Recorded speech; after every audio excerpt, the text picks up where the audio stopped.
வணக்கம். கதை தொடக்கத்தில் 982 வருஷங்களுக்கு முன்னோக்கி பயணம் செய்யணும்னு ஆசிரியர் எல்லாரையும் அழைக்கிறாரு. தொண்டை நாட்டுக்கும் சோழ நாட்டுக்கும் நடுவில் திருமுனைப்பாடின்னு ஒரு நாடு. திருமுனைப்பாடிக்கு தெற்கு பக்கம், தில்லை சிற்றம்பலத்துக்கு மேற்கு பக்கம் அலைக்கடல் மாதிரி ஒரு ஏரி இருக்குது. வீரநாராயண ஏரிங்கிறது அதன் பெயர். பிற்காலத்தில் பெயர் அப்படியே மருவி வீராணத்து ஏரின்னு மாறுது. ஆடி திங்கள் 18ஆம் நாள், அது ஒரு முன்மாலை நேரம். அலைக்கடல் மாதிரி இருக்கக்கூடிய அந்த ஏரி கரையில் ஒரு வீர வாலிபன் தன்னோட குதிரையோட வந்து நிற்கிறாரு. வல்லவரையன் வந்தியத்தேவன் தமிழ்நாட்டோட புகழ்பெற்ற வானர் குலத்தை சேர்ந்தவர். நெடுந்தூரம் பயணம் செஞ்சதுனால அந்த குதிரையும் களைப்பா இருக்குது. அதனால அந்த குதிரை மெல்ல மெல்ல நடந்து போயிட்டு இருக்குது. ஆனால் வந்தியத்தேவன் அதை பற்றியெல்லாம் எந்த கவலையும் படலை. காரணம், வீரநாராயண ஏரியோட அழகு அவரை அந்த அளவுக்கு வசீகரிச்சிருந்தது. ஆடி 18ஆம் பெருக்கன்று பொதுவாகவே சோழ நாட்டு நதிகளில் எல்லாம் வெள்ளம் கரையை தொட்டுக்கிட்டு ஓடக்கூடிய நேரம். அந்த நதிகளில் இருந்து நீர் பெறக்கூடிய பிற ஏரிகள்லையும் புது வெள்ளம் பெருக்கெடுத்து ஓடக்கூடிய காலம். வடகாவேரின்னு பக்தர்களாலையும் கொள்ளிடம்னு மக்களாலையும் வழங்கப்பட்ட நதியில இருந்து வடவாறு வழியா தண்ணீர் வந்து வீரநாராயண ஏரியில பாய்ந்து அந்த ஏரிய ஒரு பெருங்கடலா ஆக்கியிருந்தது. அந்த ஏரியோட 74 கணவாய் வழியாக தண்ணீர் அப்படியே குமு குமுன்னு பாய்ந்து சுற்றுப்பக்கத்துல நீர்வளத்தை அள்ளி தெளிச்சிட்டு இருந்தது. அந்த ஏரி தண்ணீரை வச்சுதான் கண்ணு கட்டின தூரம் வரைக்கும் இருக்கக்கூடிய வயல்கள்ல உழவு, விரை தெளிக்கிறது, நடவு நடுறது எல்லாமே நடந்துட்டு இருக்கு. வயல்கள்ல உழுது கொண்டிருக்கக்கூடிய அந்த குடியானவர்களும் நடவு நட்டுட்டு இருக்கக்கூடிய குடியான பெண்களும் இனிய இசைகள்ல குதூகலமா அங்கங்க பாடிட்டு இருக்காங்க. இது எல்லாம் கேட்டுக்கிட்டு வந்தியத்தேவன் அவனோட களைத்து போயிருந்த அந்த குதிரையை விரட்டாம மெல்லமா போய்கிட்டே இருக்காரு. ஏரி கரை மேல ஏறியதுல இருந்து அந்த வந்தியத்தேவன் மனசுல இந்த ஏரிக்கு 74 கணவாய்கள் அப்படின்னு சொல்லப்பட்டது உண்மைதானா அப்படின்னு தெரிஞ்சுக்கணுன்ற ஒரு ஆவல். அதனால ஒரு 1.5 காத தூரம் ஒவ்வொரு கணவாயா எண்ணிக்கிட்டே வந்து 70 கணவாய்களை எண்ணி முடிக்கிறாரு. ஆஹா, இது எவ்வளோ பிரம்மாண்டமான ஏரி, எவ்வளவு நீளம், எவ்வளவு அகலம். தொண்ட நாட்டுல பல்லவ பேரரசர்கள் செய்து வைத்துட்டு போன குளம் குட்டைகள் எல்லாம் இந்த ஏரிக்கு முன்னாடி எம்மாத்திரம். வடகாவேரியில வீணா போய் கடல்ல விழக்கூடிய தண்ணீரை பொதுமக்கள் பயன்படுத்தணும் அப்படின்னு மதுரை கொண்ட பராந்தக சோழரோட புதல்வர் இளவரசர் ராஜாதித்தர் இந்த கடல் மாதிரி இருக்கக்கூடிய ஏரிய அமைக்கணும்னு எண்ணி இருக்காரு. அப்படி எண்ணினதோட மட்டும் இல்லாம அது செயல்லையும் காட்டியிருக்கிறாரு. அவர் எப்பேற்பட்ட அறிவாளியா இருக்கணும். வீரத்துல மட்டும் அவருக்கு இணை வேற யாரு? தக்கோலத்துல நடந்த போர்ல அவரே முன்னாடி நின்று யானை மேல ஏறி நின்று போர் புரிகிறாரு. அந்த போர்ல பகைவர் அனுப்பின ஒரு வேலை அவரோட மார்புல தாங்கி கொண்டு அதே யானை மேல உயிர் நீத்துறாரு. அதனால அவருக்கு யானை மேல துஞ்சிய தேவர்னு ஒரு பட்ட பெயர் இருக்கு. இந்த சோழ குலத்து மன்னர்கள் தான் ரொம்பவும் அதிசயமானவங்க. அவங்க வீரத்துல எப்படியோ அப்படியே அறத்திலும் மிக்கவர்கள், அறத்துல எப்படியோ அப்படியே தெய்வ பக்தியிலும் மிக்கவர்கள். இப்படிலாம் எண்ணிக்கொண்டு அந்த வீரநாராயண ஏரிக்கரையோட தென் கோடிக்கு வந்துடுறாரு வந்தியத்தேவன். அங்க வடகாவேரியிலேருந்து பிரிந்து வந்த அந்த வடவாறு ஏரியில வந்து சேரக்கூடிய காட்சியை பார்க்குறாரு. ஏரி கரையிலிருந்து சிறிது தூரம் வரையில ஏரியோட உட்புறம் படுகையா அமைஞ்சிருக்கு. வெள்ளம் வந்து கரையில மோதும் போது கரைக்கு சேதம் இல்லாம இருக்கணுன்றதுக்காக கருவேல மரங்களையும் விழா மரங்களையும் நட்டு வச்சிருக்காங்க. கரையோரமா நாணல் அடர்த்தியா வளர்ந்துருக்கு.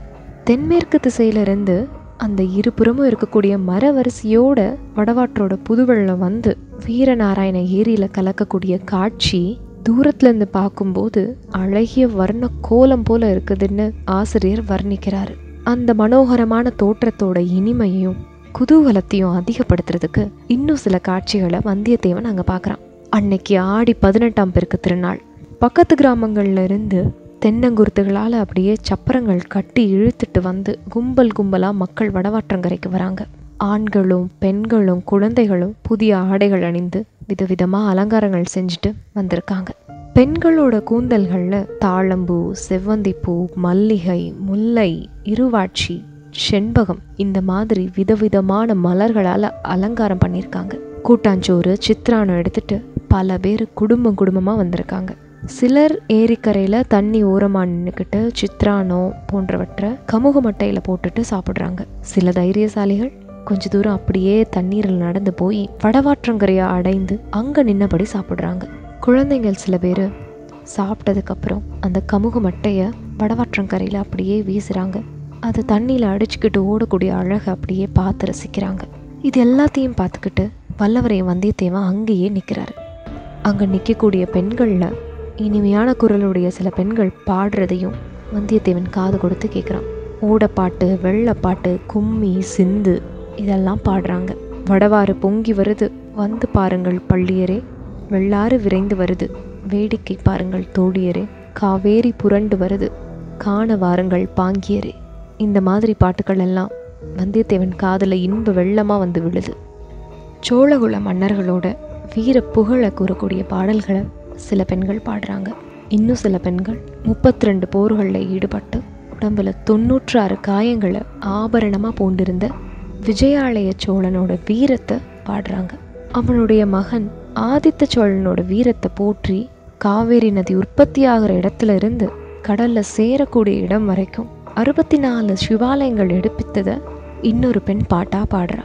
ஆதித்தனுடைய மகன் பராந்தக சோழ மகாராஜன் பாண்டியர்களையும் பல்லவர்களையும் சேரர்களையும் வெற்றி கொண்டு ஈழத்துக்கும் படை அனுப்பி அங்கேயும் வெற்றி கொடி நாட்டிய வரலாறு இன்னொரு பெண் உற்சாகமாக பாடுறா. ஒவ்வொருத்தையும் பாடிய பாட்டை கேட்கும்போது சுற்றி நின்ன ஜனம் எல்லாம் ஆகா ஆகான்னு கோஷிக்க அந்த இடமெல்லாம் மகிழ்ச்சி வெள்ளம் ததும்பி நிற்குது. குதிரை மேலே இருந்தபடியே வந்தியத்தேவன் இந்த பாடல்கள் எல்லாம் கேட்டுட்டு இருக்கிறான். அப்போ ஒரு மூதாட்டி அவன்கிட்ட வந்து, தம்பி, ரொம்ப தூரத்துலேருந்து வந்திருக்க போல, ரொம்ப களைச்சி போயிருக்க, குதிரை மேலே இருந்து இறங்கி வந்து கொஞ்சம் கூட்டாஞ்சோறு சாப்பிடுப்பா அப்படின்னு சொல்ல, உடனே அங்கே நிற்கக்கூடிய இள நங்கைகளோட கவனம் நம்ம வந்தியத்தேவன் மேலே திரும்புது. அவனோட தோற்றத்தை குறித்து அவங்களுக்குள்ள ரகசியமாக பேசிக்கிட்டும் சிரிச்சுக்கிட்டும் கேலி செஞ்சுக்கிட்டும் இருக்காங்க. வந்தியத்தேவனுக்கு ஒரு பக்கம் வெட்கம், இன்னொரு பக்கம் குதூகலம். அந்த மூதாட்டி சொன்னபடி இறங்கி போய் கூட்டாஞ்சோறு சாப்பிடலான்னு நினச்சா அங்கே நிற்கக்கூடிய இளநங்கைகள் எல்லாரோட கவனமும் கண்டிப்பாக இவன் மேலே தான் திரும்பும். அவங்க எல்லாம் இவனை சூழ்ந்து நின்றுக்கிட்டு இன்னும் கேலி செஞ்சு சிரிப்பாங்க. இருக்கட்டுமே, அதனால என்ன, அவ்வளோ அழகிய பெண்கள் எல்லாரையும் ஒரே இடத்துல பார்க்கறது என்ன அவ்வளோ சுலபமான காரியமா? அவங்கெல்லாம் தன்னை கேலி செஞ்சு பேசினா கூட அந்த சத்தம் வந்தியத்தேவனோட காதுக்கு தேவகானமாக இருக்குது. வந்தியத்தேவனோட கண்களுக்கு அந்த ஏரிக்கரையில் நிற்கக்கூடிய பெண்கள் எல்லாருமே ரம்பை மாதிரியும் மேனகை மாதிரியும் தெரியுறாங்க. ஆனால் அதே நேரத்தில் தென்மேற்கு திசையில் வடவாற்று நீரோட்டத்தில் காணப்பெற்ற ஒரு காட்சி வந்தியத்தேவனுக்கு கொஞ்சம் தயக்கத்தை கொண்டு வருது. வெள்ளை பாய் விரிக்கப்பட்ட 7-8 பெரிய பெரிய ஓடங்கள் பார்க்கறதுக்கு எப்படி இருக்குன்னா, வெண்சிறகுகளை விரிச்சு கொண்டு அன்னப்பறவைகள் வர்ற மாதிரி இருக்கு.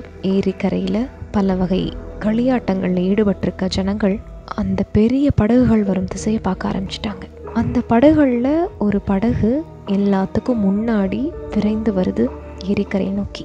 அந்த படகுல கூரிய பிரகாசமான வேல்களை ஏந்திய ஆஜானுபாகுவான வீரர்கள் நிற்கிறாங்க. அவர்களில் சிலர் ஏரிக்கரையில வந்து அங்க இருக்கக்கூடிய ஜனங்களை பார்த்து போங்க போங்க அப்படின்னு விரட்டுறாங்க.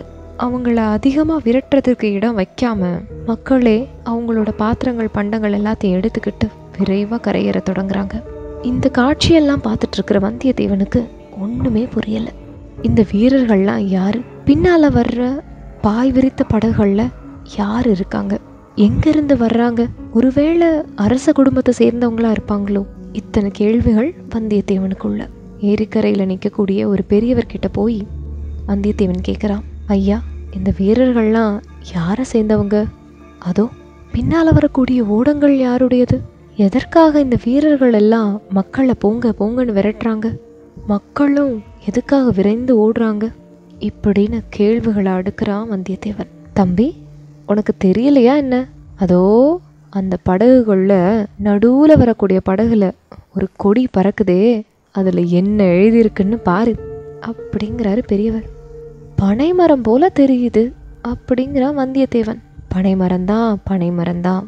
பனைமரக்கொடி பழுவேட்டையர் கொடின்னு உனக்கு தெரியாதா என்ன அப்படின்னு பெரியவர் சொல்ல, மகாவீரர் பழுவேட்டையரா வருகிறார் அப்படின்னு வந்தியத்தேவன் ஒரு திடுக்கிட்ட குரல்ல கேட்குறான். அப்படித்தான் இருக்கணும், பனைமரக்கொடியை போட்டுக்கிட்டு வேற யார் வர முடியும் அப்படின்றாரு பெரியவர். வந்தியத்தேவனோட கண்கள் அளவில்லா வியப்புல அப்படியே விரியுது. அந்த படகுகள் வந்த திசையை நோக்குது. பழுவேட்டரையரை பத்தி வந்தியத்தேவன் எவ்வளவோ கேள்விப்பட்டிருந்தான். யார் தான் கேள்விப்படாம இருக்க முடியும்? தெற்கே ஈழ நாட்டிலிருந்து வடக்கே கலிங்க நாடு வரைக்கும் அண்ணன் தம்பிகளான பெரிய பழுவேட்டரையர், சின்ன பழுவேட்டரையர், அவங்களுடைய பெயர்கள் ரொம்ப பிரபலமாயிருந்தது. உறையூருக்கு பக்கத்துல வடகாவேரியின் வடகரையில் இருக்கக்கூடிய பழுவூர், அதுதான் அவர்களுடைய நகரம். விஜயாலய சோழன் காலத்துல இருந்தே பழுவேட்டரையர் குலம் வீர புகழ் பெற்றிருந்தது. அந்த குடும்பத்தார்கள் சோழ மன்னர் குடும்பத்தோட கொள்வினை கொடுப்பினை செய்து வந்தாங்க. இது காரணமாகவும் அவர்களுடைய குலத்தொன்மை, வீர புகழ், இது காரணமாகவும் பழுவேட்டரையர் குலம் அரச குலத்தின் எல்லா சிறப்புகளையும் பெற்றிருந்தது. தனியா கொடி போட்டுக்க கூடிய அளவுக்கு உரிமையும் இருந்திருக்கு பழுவேட்டரையர் குலத்துக்கு. இப்ப இருக்கக்கூடிய பழுவேட்டரையர்கள் இருவர். மூத்தவர் 24 போர்களில் ஈடுபட்டவர். அவருடைய காலத்துல அவருக்கு இணையான வீரர் சோழ நாட்டில் யாருமே இல்லைன்ற அளவுக்கு புகழ் வாய்ந்தவர். இப்போது சோழ நாட்டு அரசாங்கத்தில் உன்னதமான பல பதவிகளை வகித்து கொண்டு வருகிறார். அவர் சோழ சாம்ராஜ்யத்தோட தனாதிகாரி, தானியாதிகாரி. தன பண்டாரமும் தானிய பண்டாரமும் அவருடைய அதிகாரத்தில் தான் இருந்தது. அரசியலில் தேவைக்கு தகுந்தபடி இறை விதித்து வசூலிக்கும் அதிகாரமும் அவர்கிட்ட தான் இருந்தது. எந்த சிற்றரசரையும், கோட்டை தலைவரையும், பெரிய குடுத்தனக்காரர்களையும் இந்த வருஷம் இவ்வளவு இறை தரணும் அப்படின்னு கட்டளையிட்டு அதை வசூலிக்கக்கூடிய உரிமையும் அவருக்கு தான் இருந்தது. அதனால சுந்தர சோழ மகாராஜாவுக்கு அடுத்தபடியா சோழ சாம்ராஜ்யத்துல இப்போ வலிமை மிக்கவர்னா பழுவேட்டரையர் தான். அந்த மகாவீரமும் அளவில்லா வலிமையும் அதிகாரமும் படைத்தவரான பெரிய பழுவேட்டரையரை பார்க்கணுன்ற ஆவல் வந்தியத்தேவனுக்கு வந்துருச்சு. அதே நேரம் காஞ்சி நகரத்துல பொன் மாளிகையில இளவரசர் ஆதித்த கரிகாலர் வந்தியத்தேவன் கிட்ட அந்தரங்கமா அழுத்தி சொன்ன ஒரு செய்தி அவன் நினைவுக்கு வருது. வந்தியத்தேவா, நீ சுத்த வீரன்னு எனக்கு தெரியும். அதோட நீ நல்ல அறிவாளி நம்பி இந்த பொறுப்பை உன்கிட்ட ஒப்படைக்கிறேன். நான் கொடுத்த 2 ஓலையில ஒரு ஓலை என் தந்தை மகாராஜா கிட்ட போகணும், இன்னொரு ஓலை என்னோட சகோதரி இளைய பிராட்டி கிட்ட நீ ஒப்படைக்கணும். சோழ ராஜ்யத்துல பெரிய பெரிய அதிகாரிகளை பத்தி நான் என்னெல்லாமோ கேள்விப்படுறேன். அதனால என்கிட்ட இருந்து நீ ஓலை எடுத்துட்டு போகக்கூடிய விஷயம் வேற யாருக்கும் தெரியக்கூடாது. வழியில யார் கூடயும் சண்டை போடக்கூடாது. நீயா வலுச்சண்டைக்கு போகாமல் இருந்தா மட்டும் இல்ல, உன்னை தேடி வலிய வரக்கூடிய சண்டைக்கும் நீ போகக்கூடாது. உன் வீரத்தை பத்தி எனக்கு நல்லாவே தெரியும். உன்னை தேடி வலிய யாராவது வம்புளுக்கு வந்தாலும் அதை விட்டு நீ விலகி நிற்கிறதுல நம்மளோட வீரத்துக்கு எந்த கௌரவ குறைவும் இல்லைன்னு மனசுல நிறுத்திக்கும். முக்கியமா பழுவேட்டரர்கள் கிட்ட இருந்தும் என்னுடைய சிறிய தந்தை மதுராந்தகரிடமும் நீ ரொம்ப ஜாக்கிரதையா நடந்துக்கணும் அப்படின்னு ஆதித்த கரிகாலர் சொல்லியிருக்காரு. சோழ சாம்ராஜ்யத்தோட பட்டத்துக்குரிய இளவரசரும் வடதிசை சைன்யத்தோட மாதண்ட நாயகருமான ஆதித்த கரிகாலர் இந்த மாதிரி சொல்லி வச்சிருக்காரு வந்தியத்தேவன் கிட்ட. அது மட்டும் இல்லாம வந்தியத்தேவன் எப்படி எப்படி நடந்துக்கணும் அப்படிங்கிற விதங்களை பற்றியும் திரும்ப திரும்ப சொல்லி அனுப்பியிருக்கிறாரு ஆதித்த கரிகாலர்.